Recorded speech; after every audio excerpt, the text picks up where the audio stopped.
Welcome, everyone. My name is Mike Ergo. I'm the first selectman in North Stonington, for those that don't know me.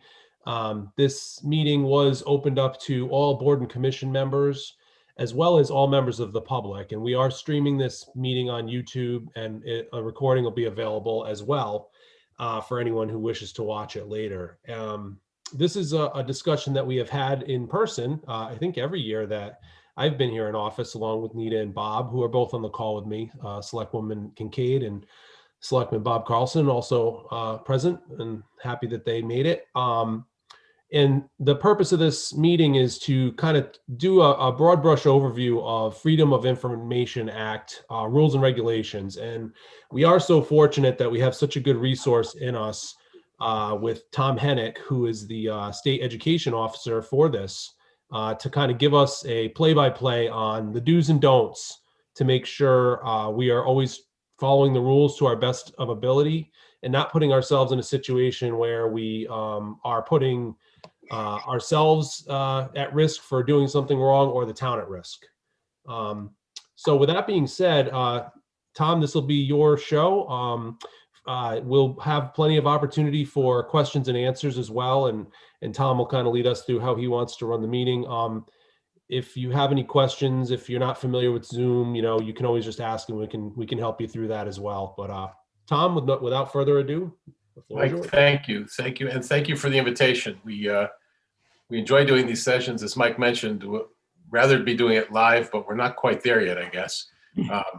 This is an interesting proposition for someone who's a technological dinosaur. So if my screen goes black or something like that, give me a minute to call my daughter to help me get it going again. But we do these sessions to try to help, to try to work with you, to try to answer your questions. So as Mike said, let's make it interactive. Ask the questions as we go along. Don't hesitate. Don't say, oh, gee, I don't want to interrupt. Just jump right in. Sometimes the questions lead to a better discussion that we might have other than, if I'm just talking and giving you some of my words of wisdom, if you will. We do these sessions to try to help, to try to answer your questions, not to try to beat you up, not to try to make you miserable, not because something horrible has happened in North Stonington pertaining to FOI that you need to know about. The more you know, the better your opportunity to comply with FOI will be, the easier it'll be for you to do the other work that you've been tasked with, elected to do, and so that FOI doesn't become a burden and it just becomes second nature. I always tell people before we start that I'm not an attorney. Again, going to the point that, I don't know, is that good news or bad news? I'm not sure how that plays, but the reason I share that is that I'm not going to be giving any legal lectures or giving you any orders or commands from the FOI Commission. It's based on what I say is based on advice. I've been with the Commission for 20 years. Things that I've seen, things that I've learned. And another thing is, I suspect most of you are, members of your boards or members of commissions. And I also bring with me experience on that front too. In my town, I was on one board for 10 years. I was the chairman for the last 5. I was a member of the Board of Selectmen for a couple of years. And now I'm on another board as well. So I know what it's like to be on the other side, to sort of be thrust into a role where you're a citizen volunteer, you're making all this extra money, everybody helping you and giving you free food when you go out to the restaurants in town. And I know that side of it too. And I know what it's like to, you're working your regular job, then you rush home and you have quick dinner and go to a meeting, or in the case of the last year or so, run upstairs or downstairs to your computer. So a lot of people will say to me, Tom, you don't get it. You don't understand that we volunteered to help the town. We volunteered to do something positive for our community. We didn't sign up for this FOI business. And I say, no, I do get it. Nobody really does, but we have to remember that it goes with the territory. It's the law in the state of Connecticut. It's been the law in Connecticut for 46 years now. For those of you who don't, know the history, a little bit of history. It was Ella Grasso's brainchild when she ran for governor for the first time. If you do the math, 46 years ago puts us right smack in the middle of Watergate. And you had a country that was in turmoil, a country that was beset by problems, many of which were caused by things being done secretly, things being done behind closed doors without the people knowing what was going on, government without representation. And Ella Grasso was in Congress when Watergate kind of exploded all around us. And she was contemplating this run for governor. And she said, you know, one of the things we're going to do if I run and win is going to be create some sort of an open government law. We're going to have a law that makes sure that this kind of thing that's happening all around me now doesn't happen in Connecticut. And you know, she followed through with that. She ran in 74 and she won. And literally one of the first things that she did in 1975 was put forward this concept of an open government law. And she said, you know, this is really important stuff. And it's so important that I will see to it that this law is approved unanimously by our legislature. So I pause there and ask any of you, have you ever watched the legislature in action? Have you ever seen them try to work? Can you imagine guaranteeing a unanimous vote on this law or on anything, and anything at all? Well, she guaranteed it, and I'm here to tell you she got it. I've seen an actual video of the vote. There wasn't a single no vote in the House, not a single no vote in the Senate. This law passed unanimously. It was signed with great flourish, a signing ceremony. And that's not only important to sort of point out how important it was then and remains today, but also to show you one of the reasons that we're here tonight.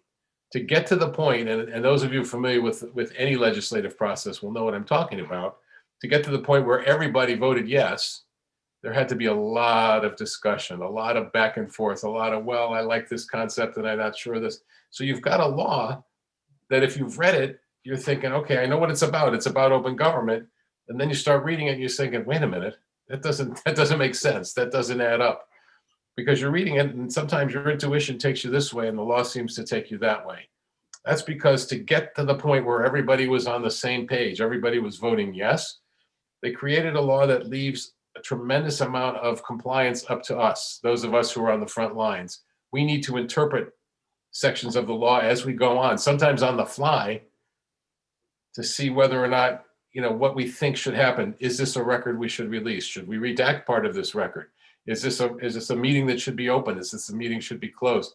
You get the idea. And we have to make those calls sometimes on our own, on the fly, which leads us to a session like this, so that you have the tools, so you can have the tools to work with when it comes time to make those kinds of decisions, so that you can say, okay, based on what I know, this is what we're going to do here, and this is the decision I'm going to make. Now, you make those decisions, you interpret the law, that's great, but somebody on the other side of the issue might not agree. Somebody might say, I don't interpret the law the same way. So somebody on the other side says, okay, I disagree, actually somewhat strenuously. So what do? Well, the other thing this law did was create the Freedom of Information Commission, which is where I work. And the commission's role is to adjudicate situations where people believe they've been denied the rights that this law gives them. So people file complaints against a public agency and say they didn't do this correctly, they didn't give me the record, they should have given me the record, you know, whatever the complaint may be. When the complaint comes to us, we always try to mediate the complaint. If that fails, then you go to a hearing. And ultimately, the Freedom of Information Commission says, North Stonington, you were right on. Your assessment there was correct. You were properly in executive session. Everything's great. Or it says, North Stonington, you messed up. That wasn't a proper reason for executive session. Don't do it again. And even then, even though that is the final decision, that final decision can be appealed all the way to the state Supreme Court. So we've seen situations where we say one thing, the Superior Court says another thing, the Appellate Court flips it over, the Supreme Court says something else. It's always fluid. The goal here tonight would be to put you in a situation so that you were not questioning your own decisions and you were very confident in the decisions you were making when it came to FOI, again, so that you can do the jobs that you were elected or appointed to do and not, you know, have FOI hanging over your head as a problem. It's important. It's a critical part of making our democracy work, letting the people in so they know what they're voting on, so that they know who they're voting for, so that you know what they're thinking when you have to vote on a budget or a building project or something like that. But it shouldn't be to the point where it's the only thing you're worrying about. So the law is called Freedom of Information. One of the first things I always tell people is that that's a nice name, but it's really not about free information. It's about two basic things. It's about freedom of access, really, to public meetings and to public records. And tonight I'm going to focus most of our time together on the meetings provisions because most of you're on boards and commissions and won't have that many situations where you're dealing with records requests. And by the way, if I miss something or I don't touch on something that you're interested in either topic, please ask, because I'm more than happy to stay with you as long as we need to stay. But when we talk about access, it's not really about free information. People think that it is. People will come into a town hall or will come into pick up the phone and call an office and say, hey, under freedom of information, I have a right to know why. Why did they do this? How did they do that? Well, they may have a right to know, but as public officials, it's not our job necessarily to answer all those questions. We do, we want to be helpful, that we are, public servants, as it were. We answer questions when we can, but understand that there may come a point when somebody's asking you questions and saying freedom of information, well, that's fine, but they have to do a little bit of the work too. They have to maybe find the records where that information is kept or go to the meeting where the issue is going to be discussed. It's not necessarily about us as public officials, spoon feeding information. Yes, we try to help. Yes, we'll answer questions when possible, but that's not something that people are obliged to do when they sit in a town hall office or on a public board. A lot of times when I do these workshops, people say, maybe you ought to think about another line. Maybe you ought to stop doing the freedom of information stuff and maybe do an hour or so of stand-up, because think about working at the Freedom of Information Commission. People think that we are the information center of the entire state of Connecticut. I could share calls with you that you'd sort of say, oh my God, they think that we sit in this giant vault surrounded by every record held by every agency in the state of Connecticut. They call us up and daily I will get requests, can you send me this? Can you send me that? And I said, no, we're not a repository for record. We don't do that. They think we can just hit the button and out it comes. So we have to explain that it's not about free information. I took a phone call a couple months ago from a guy. He says, I need your help. I said, sir, what's the problem? He says, I need a copy of my naturalization papers. I said, naturalization papers? He says, yeah, I lost them. I said, wait a minute, isn't that like a federal thing? And he says, yes, it is. I went to the feds. They were going to charge me $500. I thought you might have a copy lying around that you could give me. You never, it just, anyway, I got a million of them. I won't burden you with them, but you get the idea. You may get situations like that where people are asking you for things that you can't do or you can't, and they need to understand the scope of the law. It's about access to meetings, access to records. And when we talk about meetings, here's the definition in the FOI Act. Meeting means any hearing or other proceeding of a public agency, any convening or assembly of a quorum of a multi-member public agency, and any communication by or to a quorum of a multi-member public agency, whether in person or by means of electronic equipment, to discuss or act upon a matter over which the public agency has supervision, control, jurisdiction, or advisory power. So folks, what the law is telling us is that when you gather to do your work as a board, it is a public meeting. And you need to make sure that it's properly noticed, that it's open to the public, and there are minutes of that meeting when the meeting is done. Proper notice means preparation of an agenda. It needs to be available at least 24 hours in advance. I don't know if we have any agenda preparers in the room, but you want to try to be as specific as possible. The idea is to keep the public fairly apprised as to what's going to happen. The agenda's in 24 hours in advance. Tom, gee, we have some stuff we really would like to discuss without anybody present. Can we get together and sort of talk about it before the meeting?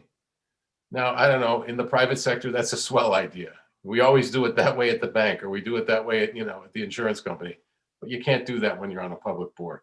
If you've gathered to start doing your work, things that you're responsible for, you need to make sure you do it in public. Or I get this, Tom, we're going to form a little subcommittee. We have a 9-member board, but if we form a 4-member subcommittee, that's not a quorum of the board. So the subcommittee doesn't have to pay attention to freedom of information, right? And wrong. When you read the definition of a public agency, folks, and this law applies to all public agencies, there's a phrase in there, and I won't read it, it's long, but there's a phrase that says, including any committee of or created by. So that 9-member board creates a 4-member subcommittee. The 4-member subcommittee becomes actually a separate public agency unto itself and needs to follow the same rules. So you want to be mindful of that the law really wants it. It stresses to us that it wants us to do our work in public. It gives us two basic kinds of meetings, actually three, but two that we deal with the most kinds of meetings to work with.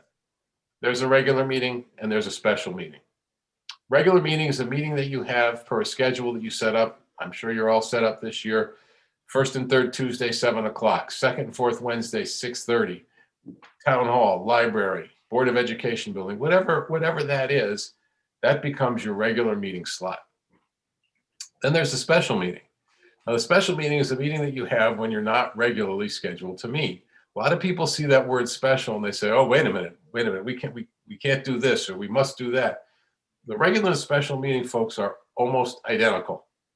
Here's the difference. For both of them, you prepare that agenda that I talked about. It's available 24 hours in advance. I don't know about you, but when I do an agenda, I cut and paste an item like old business, new business, other business. It's not a great agenda item. It's not that specific. But for a regular meeting, at least the chairman, if the chairman says, is there any other business? Someone can say, yes, Madam Chairman, I would like to add such and such. It's not on the agenda. I move. Somebody seconds. By a 2/3 vote of those present and voting, you can add items to the agenda at a regular meeting. But at a special meeting, folks, you can't. You can only talk about what's on that agenda, what's on that notice. So if you've got an item on your special meeting agenda that says other business or old business with nothing listed underneath, you might as well take it off because the chairman can't say, is there any old business unless it's specified on there. That's the primary difference between the regular and the special meeting. Now, there's a third kind of meeting, the emergency meeting, and I always try to impress upon people that you really want to try to avoid emergency meetings. It's called an emergency special meeting, emergency meetings, because they're not noticed and people sometimes think things rise to the level of emergency and they just don't. And those of us who aren't legally trained, my bar might be a little lower than the law. You really want to make sure that it's just a flat out emergency. People say, well, what's the big, well, here's a situation. This happens every year. It's happened every year for 20 years. We have some holidays in the state of Connecticut that some people don't get, in the private sector. Martin Luther King's birthday, and a Veterans Day, a Columbus Day. So we get Columbus Day, it's on a Monday. The next morning, the phone rings. Absolutely without fail. Tom, I've got a problem. What's the problem? Our regular meeting is tonight, Tuesday night.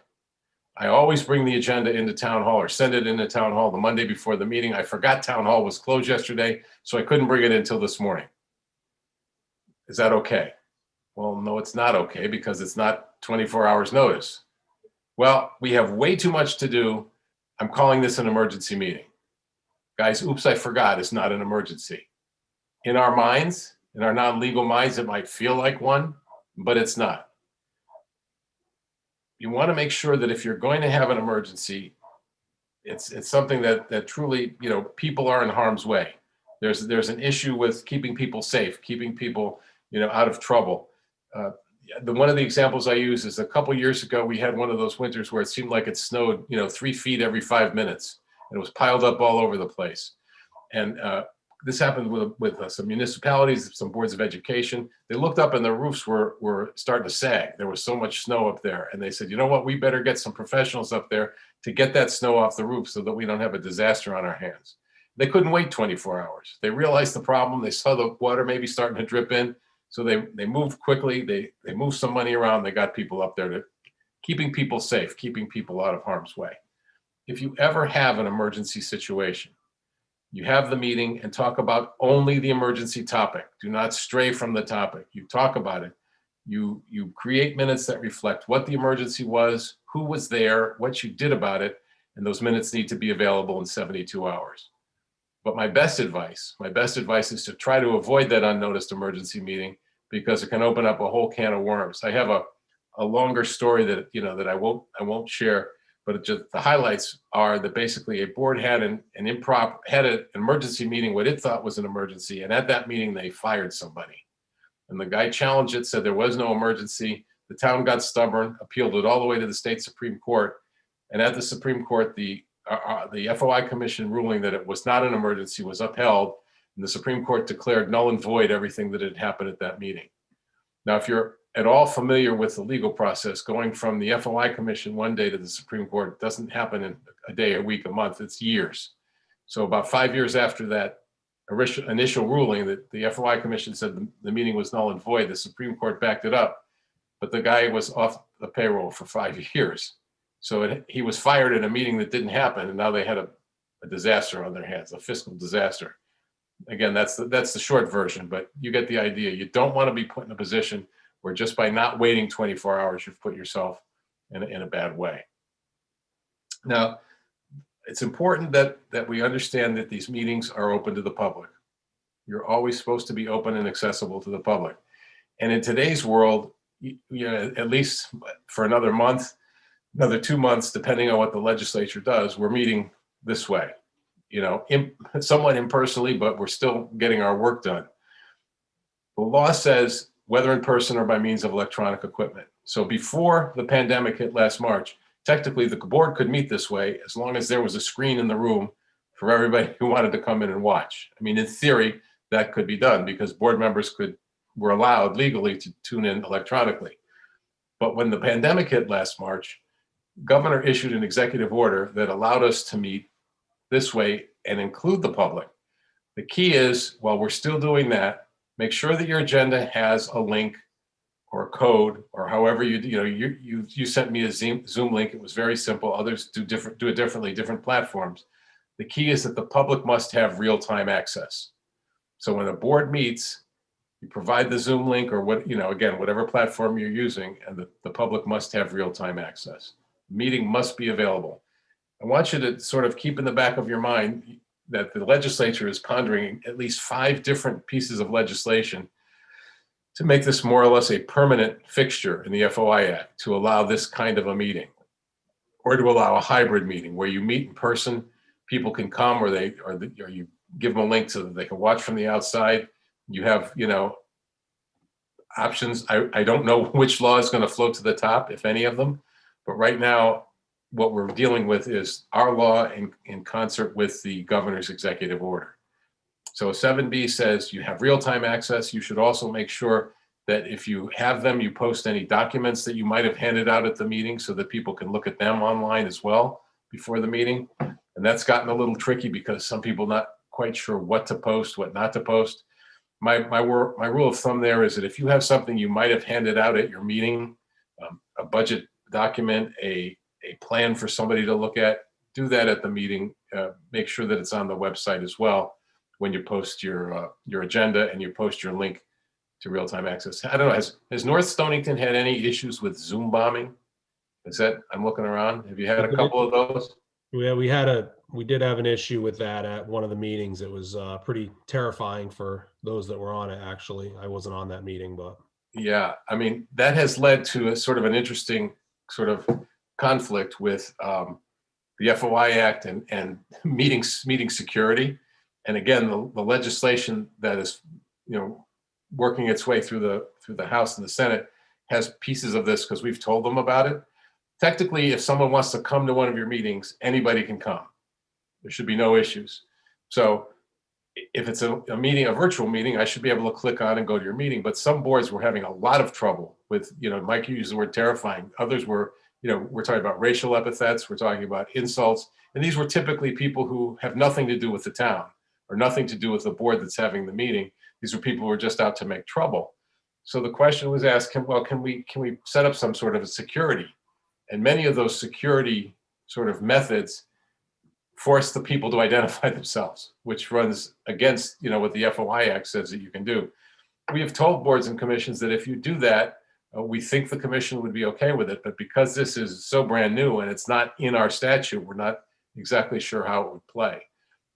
Just to share with you a less frightening Zoom bomb situation, I had it happen to me shortly after we started, going down this road to meetings, and I'm staring at a screen and looking at a lot of nice people, and I'm giving a conference, and all of a sudden the screen went completely black, and this loud, for lack of a better description, Latin music came on.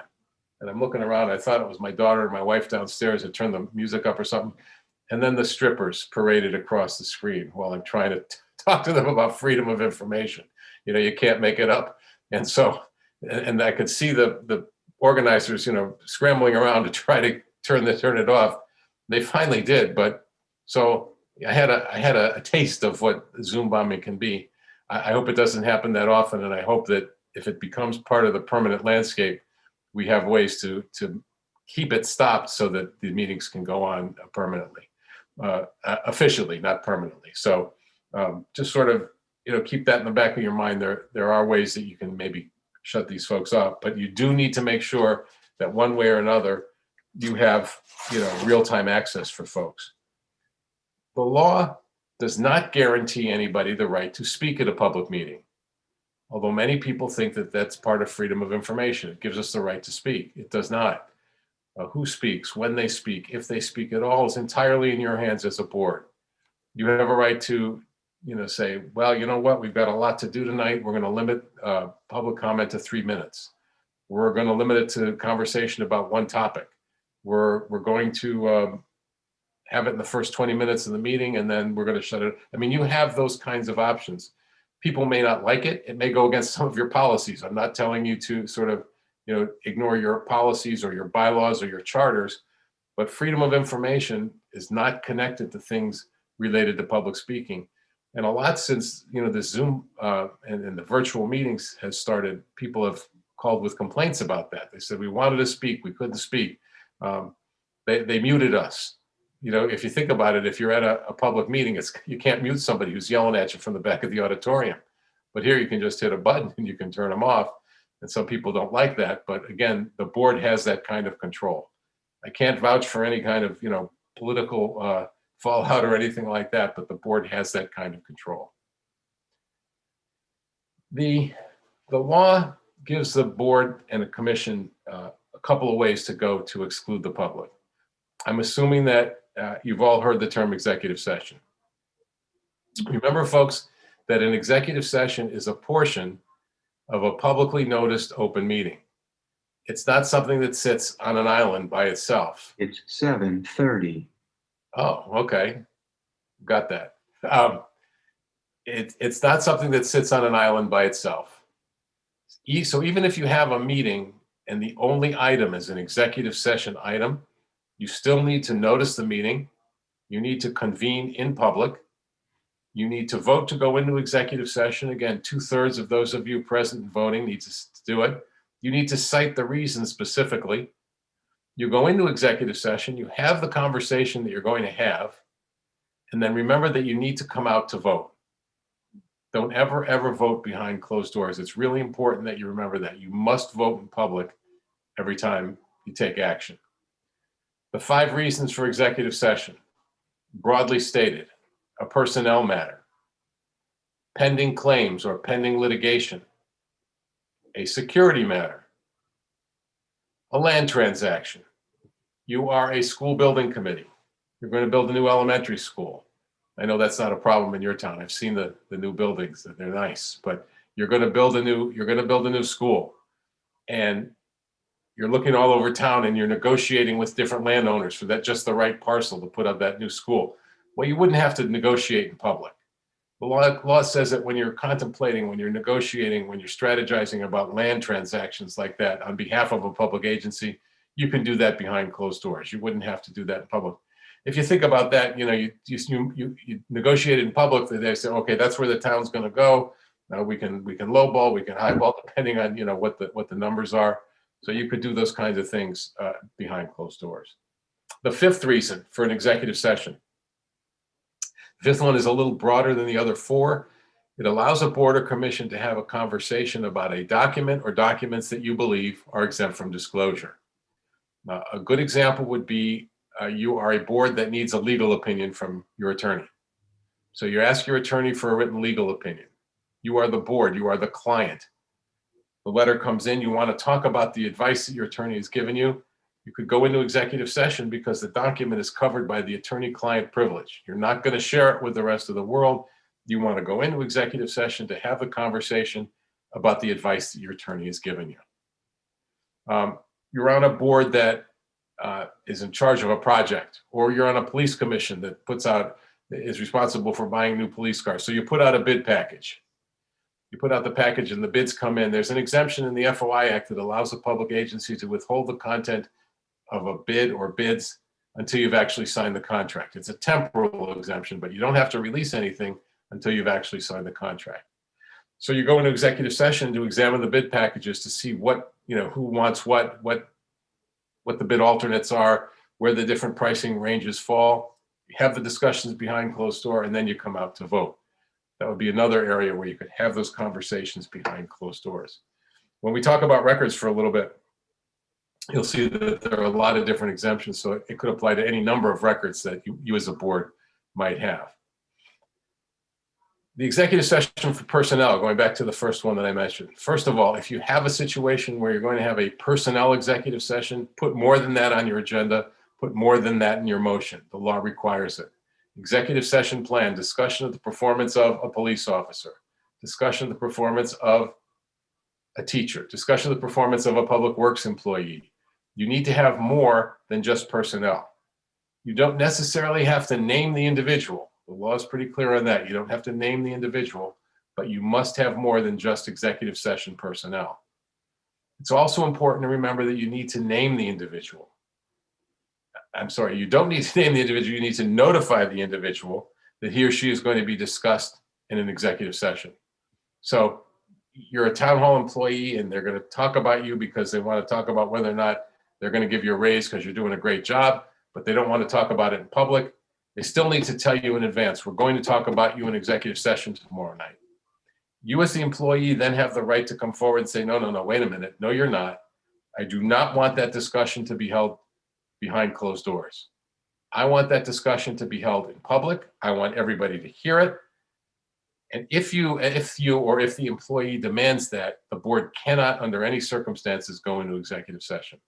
That is the person's right, the right to demand that it be done in public. Confusion often follows when the person says, I don't want that in public, but for crying out loud, they're going to talk about me. I should be in the room. I should have a right to be in that executive session. And folks, if you think about it intuitively, it makes sense. I should be allowed to be in the, but that's not what the law says. Now, the board can invite you in. The board can invite in whomever it wants to an executive session to give evidence, to give testimony, to use somebody's expertise, but it's not required. So if there's a situation where you're talking about somebody and you don't want him or her in the room, you're never obligated to bring them in once they waive that right to the open session. And many calls come in on that. People said they talked about me, they wouldn't let me in. Did you know about it in advance? Yes, I wanted to go in the executive session. It's not required. It's important that you sort of file that away. The executive session for pending claims and pending litigation is pretty much what it sounds like. There's a lawsuit, there's a CHRO complaint, there's an FOI complaint, and the board wants to go in and talk about its strategy, how it's going to deal with it, what it's going to do, is it going to try to settle? Those kinds of conversations can take place behind closed doors. That one's also a little broader in that it allows a board to go into executive session to have a conversation about taking legal action. You are a ZBA. You deny somebody a variance for a swimming pool in the backyard because it's too close to the neighbor, and they put the damn thing in anyway. And you want to let them know that you're the boss, the ZBA, and you're going to take action against them. Well, you wouldn't want to telegraph that. You could have that conversation behind closed doors. Here's what we're going to do to enforce our ruling that that variance was denied. You wouldn't have to do that in public. You could do that behind closed doors. And the other one, the security executive session, is one, folks, that never happened much in my first few years at FOI, first 10 years at FOI. But then after Sandy Hook in 2012, it's happened a lot more and more. Unfortunately, with boards of education, and it's something that many of us never had to deal with or even think about. But you're planning security for a building, extra resource officers. If I'm in the right town, one of your new buildings, school buildings, has some bulletproof glass, I think. I mean, do we put it in? Don't we put it in? That's the kind of discussion you could have behind closed doors, because you wouldn't want the people you're trying to keep out to know the sort of steps you're taking to keep them out. And on the off chance that they were listening or they were in the room, you could sort of talk about those things without giving away your strategy. Again, it's important. Executive session You go in properly, you can talk as long as you want. Your motion needs to be succinct. The minutes need to reflect what the motion was, who went into the executive session. The minutes should also reflect when you came out. And if you're going to take any action, please make sure that the action is done in public, even if it's just to adjourn at the end of a meeting, that you've done that and that it's in the minutes, any action that you're going to take. Sometimes people have questions about executive session. Does anybody have any questions about executive session before I go on? I don't think Okay, executive session. I said that there were two paths that, well, yeah, Oh, no, executive sessions aren't something most boards have too much experience, or there's not a lot that happens. Generally, the Board of Selectmen may have them from time to time, but there is a couple of things that I just want to mention. Maybe you're going to get to them, Tom. sure. But if I just mention them, because I don't want, I think we're going to try to end no later than 8:30, but maybe earlier. Right. I want to talk about email, because I think that comes up from time to time, and how that can and can't be used as a board, and also talk about workshops. I think there's some Yep. confusion sometimes on those. Yep. And then texting. I think that's becoming more and more of a thing with the online meetings. Yep, especially now. So just to close the loop on executive session is one way to exclude the public. Another way there's certain things that we might consider to be meetings that the legislature has carved out. If you're involved with unions in any way, shape, or form, the law says that collective bargaining strategy sessions, negotiating sessions are not meetings. So even though it feels like a meeting while you're doing it, for the purposes of FOI, it's not noticed, it's not open, there are no minutes. The FOI Act says that you're allowed to caucus, which means that members of the same board and the same party can get together to have conversations. And sometimes that can be really frustrating on some of the smaller boards, because that the one group represents the majority. They get together, they set everything up, and then they rush it through. It's a loophole in the law. It's one that sort of flies in the face of open government, but it's legal.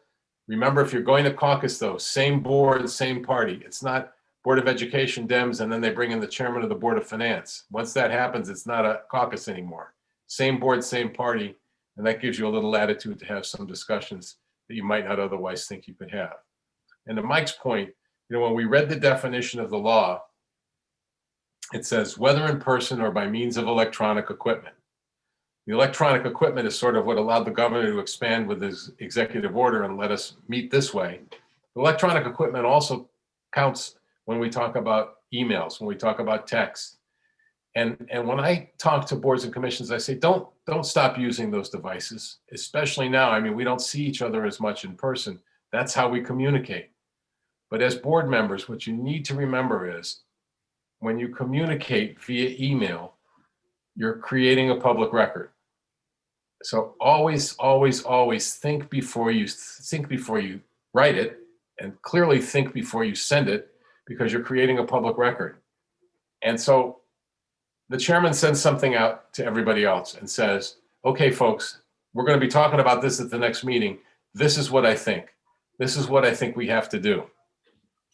That in and of itself does not create a problem, other than the fact that the chairman's sort of treatise becomes a public record should somebody want to see it. It's not a problem. The problem comes from an FOI standpoint when another member says, oh my God, that's the dumbest thing I've ever heard, writes back to the chairman, and it touches off a discussion, a deliberation amongst board members via email that you should be having at a meeting. So don't be shy about sending things out, about disseminating information. Gee, there was a good article in the day. I want you guys to see this. You send them a link. But when you start having those deep deliberative conversations via email, via text, on the phone that you should be having at a meeting, you're running the risk of being told you're having an improper meeting. You want to avoid the conversations via email and in writing that you should be having at the table. And you just got to know when to cut it off. I took a call from a selectman in a town the other day, and there was a project that they were going to talk about. And the first selectman sent out sort of a position paper and said, guys, this is what I'm going to bring to the table at the next meeting. That in and of itself is not fine. It's not a problem. I said that to the selectman. I said, that's fine. The problem he was worried about was if he or one of the other selectmen responded to that because he didn't like what she had put in that note. So what you want to make sure is you don't do that. You get it, you read it, you bring it to the next meeting for discussion. But if you start the discussion behind closed doors, if you will, via email, you're asking for trouble. It's potentially a meeting that's improper, and someone could claim that you've had an improper meeting, and then you wind up with one of those complaints that I talked about in the beginning. And the same holds with text. Now, text is a little trickier because, again, let's face it, that's the way we're communicating today, now more than ever. And texts are harder to sort of collect. But if you do text, and if you do text during a meeting, it could be considered to be a meeting within a meeting. My advice, especially when we return in person, put the phone down. Just leave the phone aside, have your meeting, and then that, because I was the board that I was on, I had one board member who wouldn't put her phone down, and we almost got in trouble. Now, she claimed she was just texting her kids, telling them to do her homework, don't eat too much ice cream, stuff like that. But people saw her texting away while we were supposedly talking, and they thought she was getting sort of tips from somebody in the audience, or somebody from anywhere. She was texting, what should I do about this? And they were telling her what to do. And that's a private conversation that should not take place during an open meeting. So always think in terms of, what am I writing? Do I want to see it in the front page of the New London Day? Do I want it to be, felt that this is an improper meeting? You want to be very careful with that. I would just add that one of the things that I think is helpful with boards, if there is something to send, I don't usually ever use the BCC feature in email. I don't like it, but that is the one case where I think it's helpful because you would alleviate anyone from responding. So if you use the blind carbon copy, if you're a chairman and you're sending something, use the BCC. So that way there's just no chance that anyone can even reply all, and you don't run into that issue. Right. And, again, it's been so hard for all of us for the last, year, going on 13 months, because we're not going out as much, and we want to, keep business going. And it's difficult. Just be smart about it. And the same goes with, when we're all out again and we run into people in the supermarket, or we're talking in the parking lot, or we're at a little league game or something like that. Always be mindful of the fact that you're supposed to be conducting your business in public. Try not to have those deep deliberative debates offline. One of my lines is, do not set your budget over the eggnog at the Christmas party. Celebrate Christmas at the party, and then worry about the budget in January. Be smart about the extent to which you have. I guarantee you, the one time your board members go out, just go out together, just to socialize.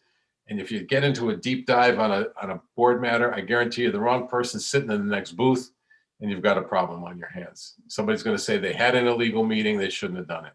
So be smart about the extent to which you communicate with each other offline. Okay? The last thing that we should talk about when it comes to meetings is minutes. Are there any minutes takers out there? Any poor unfortunate souls? I see a couple of hands. Oh, a couple of them. I feel your pain. I do the FOI commission meeting minutes. I don't know, you must have drawn the short straw, right, to do the minutes? Here's my advice on the minutes, folks. They need not be the recreation of War and Peace. They are not every word that everybody says. They are not meant to be verbatim transcripts. Technically, the only requirement for minutes is a record of who votes for what or for whom. That's technically the only requirement. Now, we want more than that. You're creating the historical record for your town. But what you want to do is create a nice, crisp, clear, concise recapitulation of what happened at the meeting, so that when I pick it up the next day, I say, okay, or not the next day, whatever they're done, I know what they were thinking. I know what they were thinking, and this explains it to me perfectly. You don't want to create that verbatim transcript, because what happens inevitably is somebody picks them up at the next meeting and they say, oh, I didn't say that. You have that wrong. I didn't mean that. Or, can we change that? I sound stupid. Can we fix that? It happens all the time. So the more you have, the greater discrepancy, greater chances for discrepancies. Just tighten them up. nice, crisp, clear, so that it tells the story without going crazy. And then you want to make sure that the minutes are available in 7 days after the meeting. And then you should be okay. And then another question that comes up about meetings is this. It says, well, we did the minutes, and the chairman and a couple people wanted to look them over before we sent them in. Don't do that. You send them in, you look at them at the next meeting, you approve them or you make any changes, and the next set of minutes reflects any changes that you made, because those minutes need to be done and available in 7 days. That's all I've got on meetings. Before I hit records for a couple minutes, does anybody have any questions about anything relating to meetings? Anything that you want to touch on?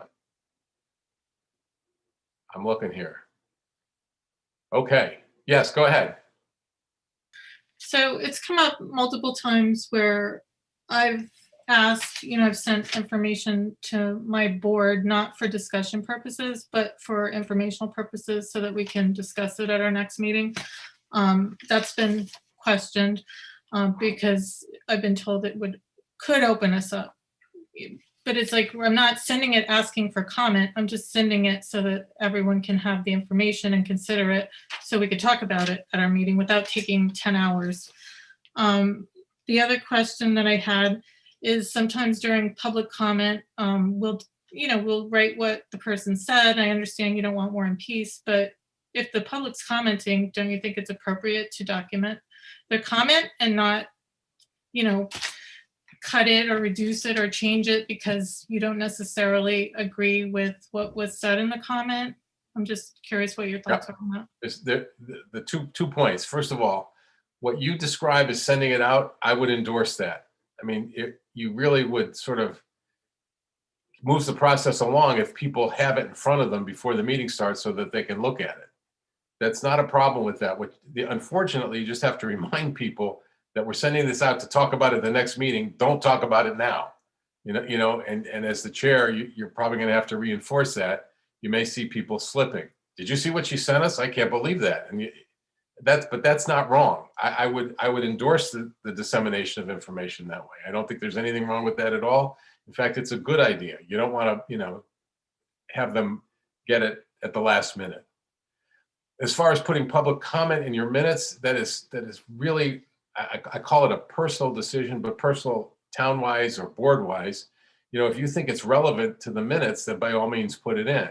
If you don't, some boards think, okay, this is the budget hearing, and residents A, B, C, D, and E spoke against the budget. Residents F, G, H, I, and J spoke for the. It depends on how you want to do it. It's entirely a decision of the board, and there's no right way or wrong way. I just always recommend keeping it as tight as you possibly can. Well, sometimes I think the chair would like to change it, and I think it takes it out of context where, if the person said something, it's what they said. So you're just simply documenting what was said. Then by all means put it in. If that's where your comfort zone is, by all means put it in. It's not required, but it's a matter of personal taste. It really depends on how you want to do it. And you also agree with us posting the documents that are going to be discussed at our meetings. We just recently started doing that in our town, which I think is great, and it should continue. I just want to see what. Yes, now that's not in the FOI Act yet. That's in Executive Order 7B. That was what the governor, said. So stay tuned to whatever the law says. Nothing would stop you from doing it going forward. But right now, keep an eye on. I feel pretty confident that the law is going to be restructured somehow, and that might be a part of it. Thank you. You're welcome. Anybody else? Questions about meetings? Yes, go ahead. Is that a question? No. Okay. So for a couple of minutes, let's talk about the other portion of freedom of information, which is access to public records.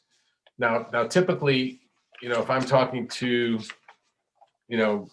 town hall workers and people who have to deal with these on a regular basis, we can get pretty lengthy and long. I did one last week, and we talked, for an hour plus about records. I won't do that with you folks. Most of you are board members, and the meetings provisions are what's critical. But you need to hear enough about the records provisions so that you're aware If it ever crosses your desk, if it's something that you ever see, then you'll know what to do. So when I'm going to read two pieces of the definition.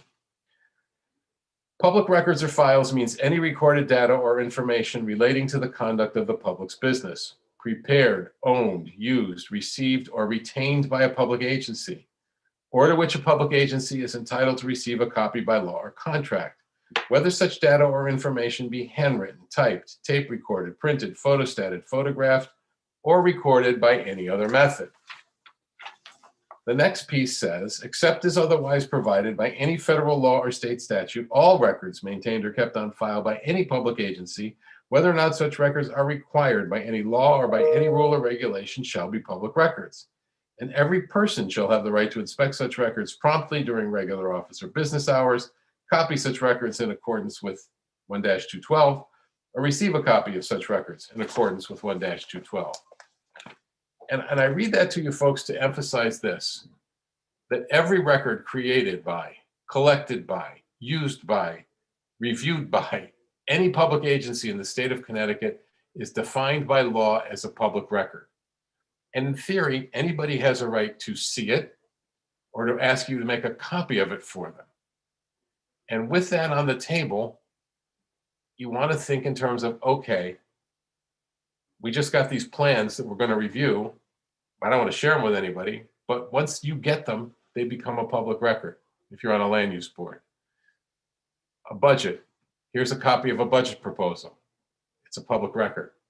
And the same goes when you create stuff. When I was talking about, emailing each other, the nice person asked about, can she send emails out to board members? Sure, of course. But remember that once you send them out, they're a public record. So if somebody says, I'd like to see any and all emails sent out by the chairman about topic X, you'd have to produce them. And it doesn't matter. It doesn't matter whether you are working at home, working at your job. It's my tablet, it's my laptop, it's my desktop. It doesn't matter. If you create something in the conduct of North Stonington business, it becomes a public record that you might have to share. Now, I use the word might because there are numerous exemptions. There are things that might be an invasion of somebody's privacy, things that if released might, unveil a trade secret, things that if released would be a security risk. There are law enforcement exemptions, records that might compromise an ongoing investigation. They're all out there. But what you need to remember is once you've created it, it's a public record by definition. And then you look at some of those exemptions to see whether it's a record you're going to have to release or whether it's a record you're allowed to withhold. Here's what I recommend as board members. And, the selectmen obviously get a little bit more than this than some of the others. If you ever get a request for records, remember that you must respond to that request in 4 business days. Now, respond doesn't necessarily mean produce the records. It means at the very least, minimally acknowledge it. We are in receipt of your FOI request. We'll look into it. If you are on a board that has a staff member who handles those, get it to the staffer immediately, because the law says that if you don't respond in 4 business days, you've denied that person access to the records, and they can file one of those complaints against you with the FOI Commission. And you don't want that. So always acknowledge within 4 days. Then the question becomes, okay, now they've asked us for this stuff. How do we get it to them? Well, you look at the records. You have the opportunity to collect them, to review them, to make sure none of them fall under any of those exemptions. And then you decide how long reasonably it's going to take. The law does not require immediate access to records. It requires prompt access to records, which means you have to determine, okay, what is a reasonable amount of time to produce those records? And that is what you have to keep in the back of your mind. Don't discard it. Don't jump on it and make it the only task you perform, but understand that it's important that people have a right to access these records. What if the person's like over the top, asking too much? Well, there's plenty of those people around too, but they have the same rights. If someone's really over the top, there's a clause that was recently added with we had a lot of input to, because we realized that some people are starting to use this law as a weapon, as a means of getting back at people, as a tool to try to do something politically. And we don't endorse that. We don't support that. We try to stop that. But the reality is that some people have. So there's now a clause in the law that allows a public agency to sort of make a request that a vexatious requester be shut down. The only case that's gone forward in the sort of 18 months that it's been in existence was brought by East Lyme against a person who I would say is sort of the gold standard for vexatious, and the commission ruled against him and in favor of East Lyme. And the recommended punishment was that he not be allowed to make an FOI request of East Lyme for a year. Now, of course, he's challenged that in court, so it's still out there, but you get the idea. Okay. Look at the records that you have, be smart about it, understand that you want to make sure that you understand that it's a public record, that it's not automatically exempt, and it doesn't matter who's making the request, it's always a public record, and that it doesn't matter where it is, doesn't matter what the form is. You know, so I'm just trying to think of some of the different exemptions. You know, I talked about legal advice from your attorney. I talked about bids and RFPs that you can withhold temporarily. Things that are in draft form, you know, you're drafting a document, you can withhold that until you've formalized it a little better. Just those are some of the things to think about. Just to give you an example, I took a phone call a couple months ago now from a woman. She says, "Hi, my name is Sean." I said, "Hi, Sean, how are you?" She said, "I'm good. I'm calling you from Georgia." Georgia? Who's calling Connecticut FOI from Georgia? She says, "Yeah, well, my husband is an out-of-state contractor, and he did a job in Connecticut last summer. And I think he had an affair with a state worker." Why is she calling me? It wasn't me. So I said, well, what's the deal? She says, "Well, I'd like to see that state worker's emails and texts and phone records."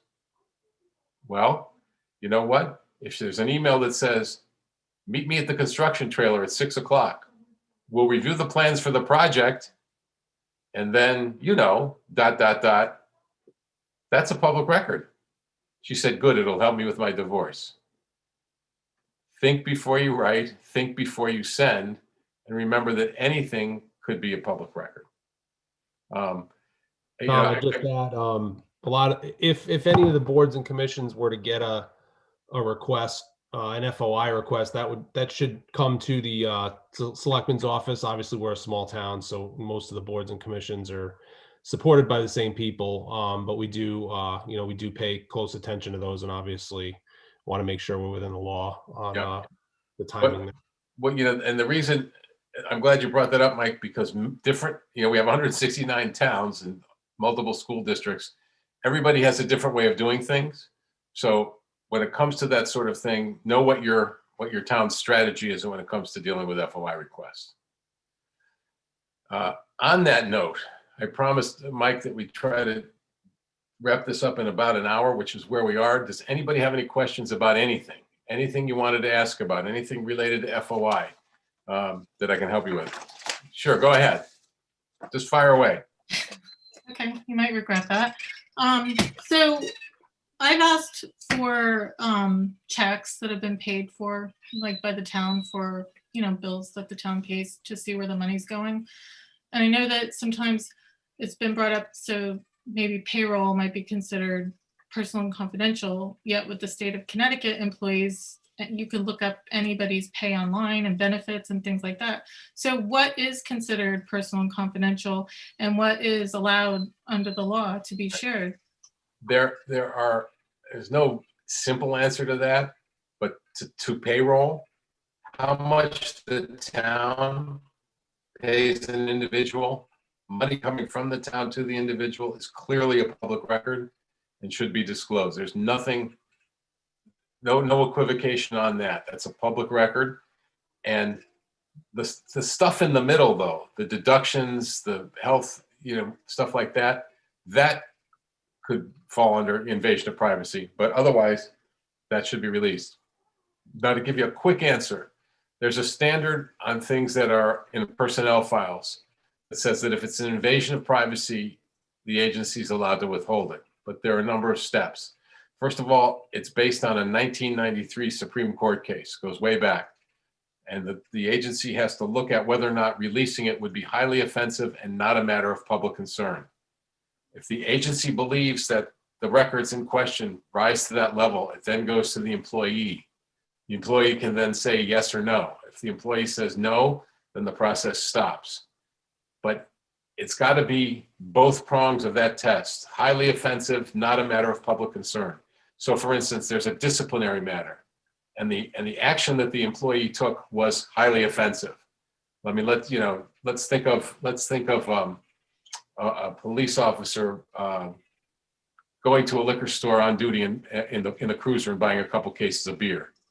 I would think that's probably be an offensive thing. But you're thinking, okay, then we can't release it. But it would be something the public had a right to know. It was a matter of public concern. It didn't meet that second prong, so you'd have to release the records. When there's something in a personnel file, it's not an automatic personnel file. You can't have it because our personnel files are public records too. Would releasing it rise to the level of invasion of privacy? That's a short answer. And you're thinking, well, that doesn't tell me anything specifically, because it can't, because it's a matter of a case-by-case basis. Is it highly offensive and not a matter of public concern? Then and only then can it be withheld in a personnel file. So basically, my question was really just referring to where does the money go? You know, so how much are you paying for benefits or retirement or different things like that, that, you know, would involve, you know, considerations during the budget process. So is that information, if it's not, you know, offensive, and I mean, I certainly don't think it's really personal in nature. It's just where the money's going and how it's being spent. No, you should be able to get it. You should be able to get it. Now, if you're looking for different breakdowns, I should have mentioned that nothing in the FOI Act requires a public agency to create records. So if you're looking for it in a specific format that the agency doesn't have, or they wouldn't have to create a record for you. But it should be somewhere how much the agency is taking out of the town coffers and paying somebody. And that's clearly a public record. I'll mention, Tom. There was another question I saw somewhere else. Oh, go ahead, Tom. Somebody else had a question. Yeah. Maybe not. Go ahead. I see the hand up. Yep. Are you talking to Ann or myself, Tom? Fire away. Ann, go ahead. You raise your hand. Bob, you go ahead, and then Ann. Okay, so my question is this, Tom. So sometimes we have more of a general meeting, like take this meeting tonight, for instance. There's a lot of people on here from different boards. We may have a meeting that's an all boards and commissions meeting. We may have a meeting of the capital improvements group where we have members from all different boards. If you have a quorum of a board attending that meeting, like tonight was 3 selectmen on this meeting. There's 4 board of finance members on this meeting. And it's not called a board of finance meeting or a board of selectmen meeting. So how do we get around that where someone will say, gee, I saw 4 board of finance people on that meeting. I know they all spoke because they all had something to say, in this case about the topic. That wasn't filed as a board of finance meeting. What's the answer to that question? Good question. First of all, what we're doing now, I would not say was a meeting. This is us. This is a forum. This is you're going to class, basically. I mean, I'm not a professor, but that's a class. But if your capital improvements group was formed by the town, that group would notice a meeting. Your capital, if they say you have a capital improvements committee, it involves members from all different boards, that committee becomes a separate entity. You know, and Mike mentioned the word workshop before. If a board of finance gets together to work on the budget and wants to call it a workshop, that's fine, but it's still a meeting as far as freedom of information is concerned. If you have multiple boards meeting to work on something, my advice there is always have one board notice the meeting. This is a special joint meeting of the Board of Selectmen, Board of Education, Board of Finance. You notice it, one agenda and one set of minutes when you're done. That's how I would approach that. I don't know if that touches all that you were asking about, Bob. We'll say like tomorrow night, there's going to be a meeting of the EDC at 5:30. Typically, at least 2 of the selectmen usually attend those meetings. And we don't always speak. Sometimes we do if we're asked a question. Since there's 2 of us there and that denotes a quorum of the Board of Selectmen, is that an issue with calling that a Board of Selectmen meeting at some point? in the definition of meetings, another great question, a quorum of the members of a public agency who are present at any event which has been noticed and conducted as a meeting of another public agency shall not be deemed to be holding a meeting of their own. So you can go to other people's meetings and not, I mean, unless you're engaging, unless it's a discussion of some kind, if you're just there to observe and answer a question that they throw out to you, that's not a problem. Members, including every member of a board, can attend another properly noticed meeting without worrying about notice. Thank you. Okay, Ann, where's Ann? She had a question. All Go right. ahead, Ann. So on my personal computer, I get my town email. I create the Board of Finance minutes. I have created Board of Finance policies. I review documents, all on my personal computer. What protects it from Okay. being open to public review? My entire computer. Oh, well, the FOI Commission has never seized anybody's computer, if that's what you're worried about. If you had a document on there that somebody wanted, then you would just extract it and give it to them. You'd print it and give it to them, or you'd email it to them. It's a public record, but you have your personal stuff on there as well. The only time that could be a problem is if it was abundantly clear that you were lying, that you were saying, no, you can't, I don't have that, and everybody knew that you had it. Then somebody could order, that your personal computer be safe. But for 20 years, I've sat at, and watched our commission, and never once have even come close to ordering, somebody's personal device to be seized. So I wouldn't worry about that in any way, shape, or form. You know that you've got public records on there, and you'd have to produce them if asked. But that's the end of the discussion. Okay, thank you. Okay? All right, you bet. Are there any other questions? Any other thoughts? Anything you guys wanted to ask about? Okay, so you know what's going to happen, right? We're going to hang up, and you're going to say, oh, I should have asked. I spend my whole day on the phone answering questions. I answer emails, and some of you can vouch for that. I want you to think in terms of reaching out before it becomes a bigger problem. Never hesitate to ask, never hesitate to send an email or to call. Now, since the pandemic, it's been a little trickier because today I was home, tomorrow I'm going to Hartford, but you call and leave a message, I will call you back. I guarantee it. So please take advantage of the fact that we're there to try to help. We don't want you to have to come to Hartford for a hearing. We want you to be, in compliance and hope that everything works out extremely well so that you don't have to worry about that. Mike, have I touched everything you think we needed to talk about? I think you did a great job, Tom, and I think there were some very good questions. And I want to thank you for taking time out of your schedule to be here with us this evening. And I also want to take a second to thank Happy to do it. I want to thank all the board and commission members who took the time to be on this, to become informed, and for all the work that they do, volunteer their time for. So I'm really just very thankful for everyone. And with that being said, if there are no other questions, Mike, this is Mark. I did have one thing to say. Go ahead, Mark. Yeah. Thanks a lot. This is a good meeting, good informational session. And as I was listening to it, I've attended this at least once before. I know that. And I recognize once I started to listen to Tom that it was Tom who actually at least did the previous meeting or the previous session. And there's something you said, Tom, at the very end that reminded me of something you'd said before. And that was, be careful when the meeting is over that you don't conduct another meeting in the parking lot, which is what starts to happen. Right. And you got to really try and avoid that. Right. Again, avoid those conversations. Do not set the budget over the eggnog at the Christmas party. You're exactly right. I think that's a really good point, Mark. Thank you, Mark. When I first Right. came in, I always pretty much bolted after every meeting, and I know that wasn't always the case, but, you know, we don't hang around in our parking lot, and it's a good thing, you know, because I think I remember when I first moved to town, there was always talk that a lot of the business was getting done in the parking lot or something after, and that's just not the way it should be, at all. Don't avoid those parking lots.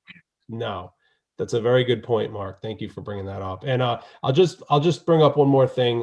For anyone who does have interest, you know, we are a small staff, but obviously, you know, it's on the record side, anything that anyone needs, you know, we do try to make everything that's legal to be available. We also did implement OpenGov a couple of years ago.